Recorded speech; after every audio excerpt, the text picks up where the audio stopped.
Welcome to Bigfoot Society. If you have Bigfoot activity to report from the same areas discussed in this episode, please reach out to me directly after this episode.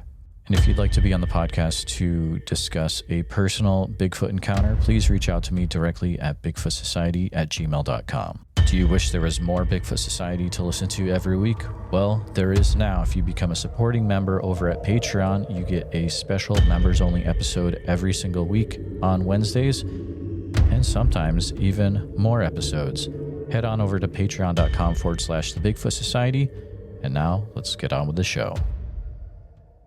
All right, Bigfoot Society, I've got the privilege of talking to Lance today. This is going to be a very unique interview that I've been looking forward to for quite a while. Eric from the Willow Creek China Flat Museum and Bigfoot Collection reached out to me and said, hey, I have this individual I just talked to, and I would love to try to make a connection with yourself at Bigfoot Society, because if you can talk to this guy, it would be incredible. And I was like, I'm immediately interested because I've heard of Eric from Cliff Barackman's podcast, and he sounds like he really knows his stuff. So thank you to Eric for setting up this interview. And also make sure, guys, that if you're in the Willow Creek area, check out the China Flat Museum. There's a lot of great Bigfoot artifacts over there. You will not want to miss it. But Lance, welcome to the show. I'm excited to have you on here, as I had said. But I'm going to go ahead and hand things right over to you, sir. It'd take us back to 1967 to what you experienced back then, and we'll take it from there. I still get goosebumps telling the story. It was 1967. I was about 9.5 years old. My family, on my father's side, 100 and so years ago, had established a mining claim up on the North Fork of the Trinity River there in Northern California. And it was lovely property. Big ponderosa pines and Douglas firs, I guess they're Douglas, and the river, great for fishing and swimming, what have you. And, I've never seen any bears up close up there, but I know there was plenty. But this comes into this story. My dad was going up to the property to do the assayer work on the property and everything else, and I got to go up with him. My mom and dad had been divorced for several years, and so seeing my dad and hanging out with him was a big deal. I was excited. So we went up there from Southern California, where we lived, and long drive. But yeah, we got up there late at night and spent the night. The next morning, it was mid-morning or so, a couple of dogs came wandering up to the cabin. It was highly unusual, and they were bear hunting dogs, and they had the antennas on the collar, and name and address, phone number. And we called the guy who owned the dogs, and he said he'll come down that evening and get them. Oh, cool. I'm just doing the little 9.5-year-old stuff, walking around with a stick and hitting stuff and digging bugs and catching the garter snakes by the river. And I was in front of the cabin, hanging out, and dogs started barking, just crazy barking. And they're looking west. The cabin kind of sits off the east side of the road between the river and the road. And I can see the dogs barking in that direction. I look over and I can see a big, dark, black thing coming down the cutaway on the other side of the road and crossing the road. By the time they hit the road, I call out, "Dad, what is that?" And he looked at it and said, "Lance, get in the house right now. Get in the cabin." So I did. Got in the porch. It's covered by screen and one by no protection. And he grabbed his deer rifle and shit out in front. This thing came closer. The road's about 150 feet away, and this thing came right towards us. And then I noticed the sun shining on it. It's kind of a little reddish in there in that coloring. I was just in awe, mouth open. What is that? And it came closer and closer, and didn't really pay any attention to us. It seemed like its attention was over towards the left. And there's been a dredger down there dredging for gold all morning. Loud engine sucking the gold off the bottom. Big gas powered engine. It was going on all morning since just after first flight. And it was very bothersome. You could probably hear this thing for a mile or more. And it came towards us, got within, I don't know, 30, 40 feet of my dad with that rifle pointing at him. And just, he turned left. And he's making these sounds, just growling and grunting. And I couldn't make them out because it's been too long. It's been 53 years since this happened. And I started heading over towards the dredge. Well, down up the river where this road kind of turns, it's kind of a trail, jeep road, crosses the river and goes on up above the cabin to the actual mine site on the side of the mountain. We call it Montgomery Road. Montgomery's lived down the road just a mile, and they had the last remaining water cannon sluice box gold mine operating in the United States, west of the Missouri at that time. Anyway, this thing disappears into the willows right along the creek bed. Suddenly, we hear this his tractor, start up and take off up that road as fast as that old tractor can go. It just went. And I never saw the creature again. I never met the old man on the tractor. But my dad comes back in the cabin, and I said, "Dad, what was that?" "Oh, that was a bear. It was just a bear, Lance." Well, I was a young, 9.5, naive, and I'm very confused now because bear walks on four legs. This thing was on two. I'd never got a good look at its face, but I'm pretty sure it was mostly fur covered. Probably 6.5, 7 foot, maybe. It took long. It covered the 200 feet from the other side of the road to the cabin so fast. It probably walked as fast as I could trot real fast. And it's crazy. It didn't even look at us. Had 2 dogs, a rifle, and some man standing out in front of it. And it was out in the open in the broad sunlight. God, it was hot that year. It was 100 degrees. And no trees in the way, bright sunlight, out in the open, 50 feet on each side. And I saw this thing up close and personal. And, it bothered me for many years. What is it? What was it? Until I heard the term Bigfoot. And I saw the video of when taking up Willow Creek. And that's it. That's what I saw. And to this day, like I said, I still get goosebumps telling this story. Yeah, the dogs wanted a piece of it really bad. I wanted to know what the heck it was. But the funny thing is, if it was a bear, my dad would have shot it as it was coming towards us. He shot one before when he was younger. He was a forest ranger all over Northern California and Washington. And he had one come up and want to attack him. And he ended up shooting it with an old 30-40 Craig rifle, Gone barrel. But it was a 30 caliber. Lance, He sorry. would have shot it with a bear. Sorry, did you say the park ranger shot a bear or a Bigfoot? No, a bear. Oh, okay. He was young. Yeah. When he was young, he had a job in I'm sorry. I get going too fast. You're good. Start taking off.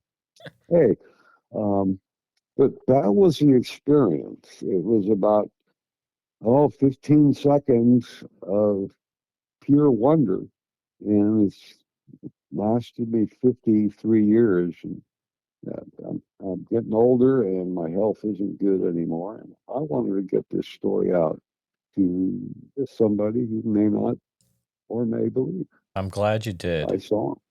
Yeah. Good. I have definitely a few questions for you. So Yeah, this area that you were in, how close to Willow Creek would you say you were? probably as a crow flies, probably 15 miles, I think, maybe 15 miles. Okay. And is that north or? Would have been 15 miles east. Yeah, Okay. east and a little bit to the north. Gotcha. Um, when you were watching it walk across, did it turn its head at all?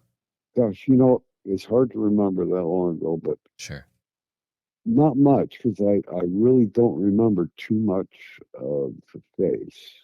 Remember, if I did see fingers and the skin was kind of the tan, very dark tan, hands. Feet, I couldn't see much. Black hair, brown and dark black brown hair. Do you remember And the anything? noises. Yeah, go ahead. Oh, no, go ahead. Do you remember anything out of the ordinary about the fingers on the hand? They were long and thick, and they had fingernails like people. I saw the fingernails. That's stuck with me instead of claws. That's really interesting. So you're saying Yeah, it looked like the fingernails of that a human would have. exactly. Oh Yeah, my goodness. except longer. I don't think you saw a manicure regularly. Right. And I don't know whether it was a male or female. I don't know. You know, you'd mentioned that you had seen that video, Patterson Gimlin film. Um, thinking back to that video and what you saw that day as well, were there any things you noticed that were similar or different or anything like that? Just the way it walked. This hair seemed a little bit longer, but I really, yeah, it was pretty shaggy. But differences, no similarities. Yeah, the walk. Right. So long strides, how long would you estimate that its stride was? That would be hard to say. I Mm, grew up to about 6'2", and if I took a leap, probably I could probably go 5 feet if I tried real hard. But yeah, this is making big strides, 4 to 5 feet. sure. Do you remember any details about how long its arms were or its arms in general? Well, that's what led me to look at the fingers because they were swinging. The hands were swinging pretty good, and yeah, I guess the arms were long. I didn't notice at the time, but I guess yeah, and it was kind of slumped over, so the hands were down pretty low. Did it seem to have a neck at all? No, Mm. neck. Were you able to see Yeah. any muscles underneath the hair as it walked? It seemed like up around, as I picture it in my mind, it's not as vivid as it used to be. It's a Hmm. long time ago. But tricep area and the calves, I noticed, were pretty muscular.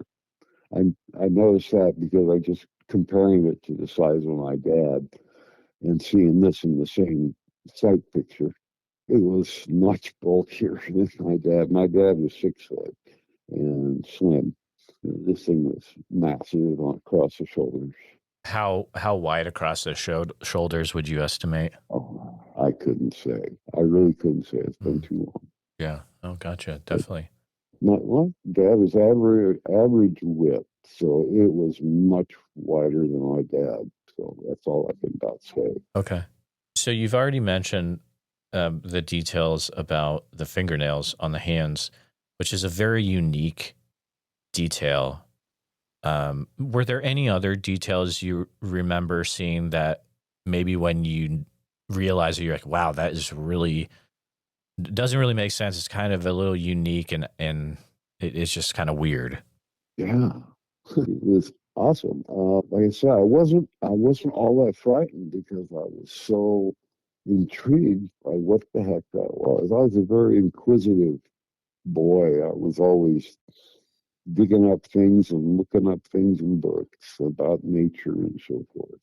And yeah, so I was just enthralled by this Did you have any thing. neighbors around that cabin area at all? No, No. No, the nearest neighbor was who I mentioned before. It was from Montgomery, so three Okay. quarters of a mile or so down the road. And they stayed up there in the summers doing their mining. And that's about the only ones up there in that area. Gotcha. Did you ever hear of any other encounters or sightings in that general area where you were at? No, I was only 9.5. True. Yeah. That's true. Yeah. Yeah, I was just a little kid. When you So, yeah, I could. when you grew up, did you have any discussions with your father about what happened that day? No, no, we never talked about it. I brought it up once to his sister, my aunt, and their two kids. They said, "Oh, Lance, that was just a bear. Your dad told us all about it." I said, "Well, you weren't there." And that got into a little bit of a discussion, but not much. Yeah, he never mentioned it. He never talked about it. Dad was hardly ever around, so I didn't get to talk to him all that much either. So it was kind of stuck inside. Growing up, I had shared the story a few times, and it I never got good reactions. Um, I didn't, you know, non-believers, they didn't believe, or it'd be hard to believe if you've never been, say, if you're not a woodsy person and you've never been out there in the woods, in the wild, and see the creatures and how they act and how this one acted. Yeah, you couldn't believe it. You mentioned that you heard it make growling and grunting sounds. Have you heard any sounds since then that come close to what you heard that day? Certainly not a bear. Um, it it growled and grumbled as if it had sometimes almost as if it was talking, like a darn son of a gun, loud thing. I gotta shut that loud thing down. That compressor for dredging that river, and nothing else except for maybe a gorilla is about as close as I could get. Sure. Um, so it kind of sounds like, and this is just my interpretation, um, it almost was trying to say something, but you really couldn't make out maybe what it was saying. Yeah, kind of like I did, like it was almost talking. It was that, and then I go, ah. It was pissed. It Right. was so mad at that noise. Yeah, no whistles or anything, but yeah, it was mad. That's very interesting. It's a it's something that has come out in other encounters too, where you'll find that these Bigfoot will get kind of really mad at very loud machinery or generators, and they'll just go over and try to take them out. And sometimes they will take them out, and just get it quiet again, which I don't blame them really. But now, when you heard them making those weird sounds where it maybe kind of saying something but not really, did that remind you of any other maybe language or way of talking you've heard over the years? Oh no, This is different. no. Yeah, Okay. I got to say that dredge ran and ran until the gas ran out, because that guy was never not coming back down that day, I'm sure. Oh, he just was like, I'm out of here. Yeah. Wow. Yeah, I'm out of here. He didn't come back down to shut that thing off or nothing. It just ran and ran until it ran out of gas. My dad said, "Oh, we can't stay the weekend. We have to go now." I said, "Why?" "Oh, I got business in town. We got to go." And so we left that day. We were going to stay 2 or 3 days. Speaking of So, weird, speaking of weird sounds, would you ever hear anything in the woods that was just hard to explain? Maybe things like whoops or something knocking on a tree, or maybe even like weird metallic noises. Is that anything you ever remember hearing? yeah, I've heard a whoop once. Um, and I think I was in the Sierra Nevadas when that happened. We were way up. We hiked up 10 miles up Kings Canyon, stayed overnight. And I was trying to picture what kind of animal goes whoop in the woods. And I never came up with it. And I couldn't figure it out. Wow. Is that also, well, there, I want to make sure I get this question in about the cabin area.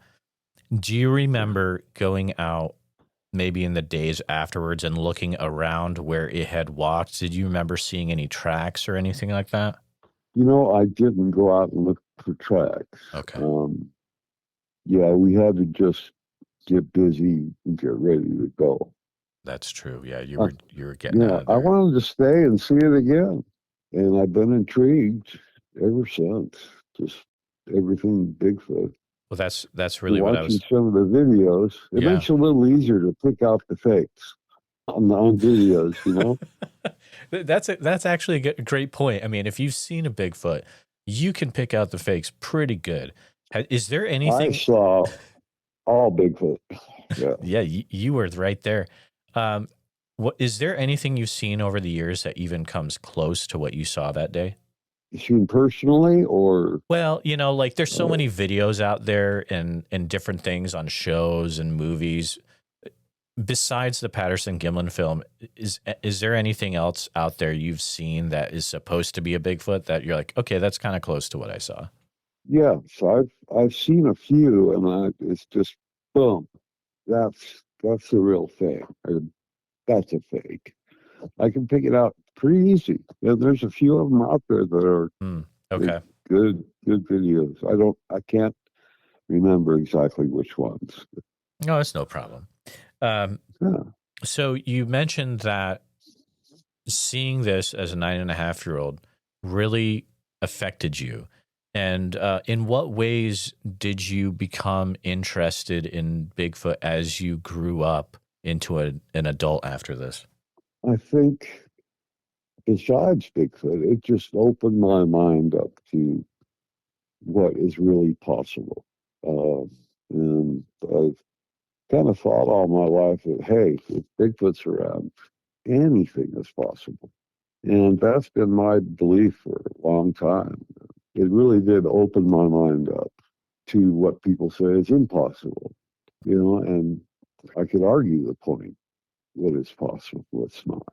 So, yeah, it really did affect my life as a whole up to this day. Was going to the China Flat Museum the first time then that you had gone to a place that would have had, you know, Bigfoot type artifacts or tracks in it to look at them? It would have been if I went there, but I've never been there. Oh, I'm sorry. Yeah, I got a hold of that museum on the phone. Oh, I am so sorry. I totally missed that part of the correspondence. Okay, well that's even more interesting. Do you ever have any desire to go to a place that might have Bigfoot tracks to look at, like that museum, or there's actually a few others around the Pacific Northwest as well? I'd be exceedingly interested. Yeah. I would really recommend. There's so Eric's museum he's involved with. And then there's also one up in the Boring, Oregon area that Cliff Berrickman runs that is an incredible, you know, Bigfoot museum center, the North American Bigfoot Center. Yeah, I would recommend checking that out. It's on my list to go to as well. Before we started talking, I was, you know, saying thank you so much for agreeing to come on the show. And you had mentioned, you know, going on the show is more for me. And what did you mean by that statement? I found that really interesting. The people that listen or pick up Bigfoot Society are generally interested or already believers. I needed to get my story out to someone who believes me before I die. I've told the story. Some people believe me, but not all that much. So, yeah, it's for me to get that release, the relief, and tell a story someone might enjoy.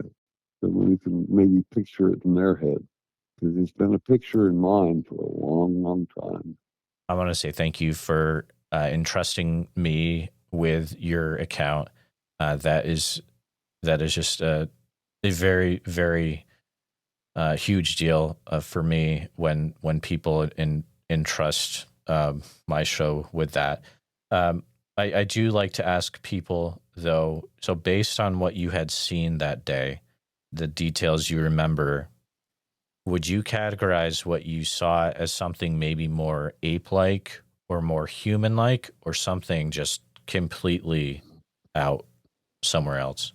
Well, you say ape-like or human-like, we are apes. So we're just a clever, hairless ape Sure. is all we are. And so that looking for intelligent life, we won't find it here. We're not quite intelligent yet, but we're clever. And so the difference between an ape and a human, it walks a lot apish, human, apish design. It's in between. That's all I can say. Somewhere in between. It's a fascinating account, Lance, and thank you for coming on the show to share it and to get it out there into the world. As we start to wrap up, I just want to make sure that there was nothing else that you wanted to.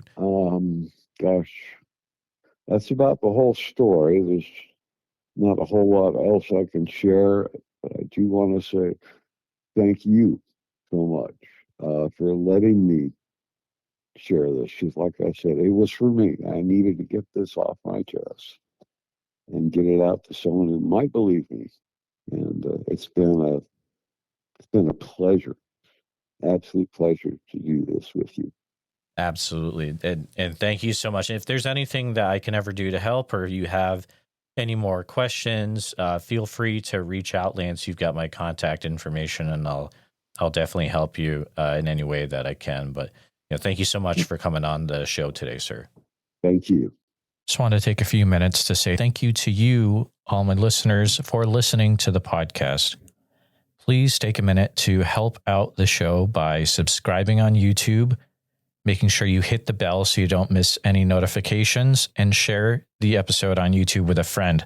Also, if you're listening to us on a podcast, thank you so much. Make sure that you're subscribed, share the show with a friend.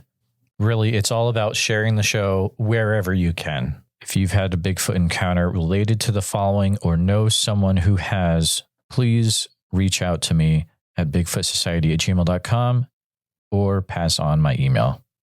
Here's a list: the Subtle Lake area of Oregon, Rainbow, Oregon, McKinsey Bridge area, Sweet Home, pretty much that entire area, the north part, if you get what I mean.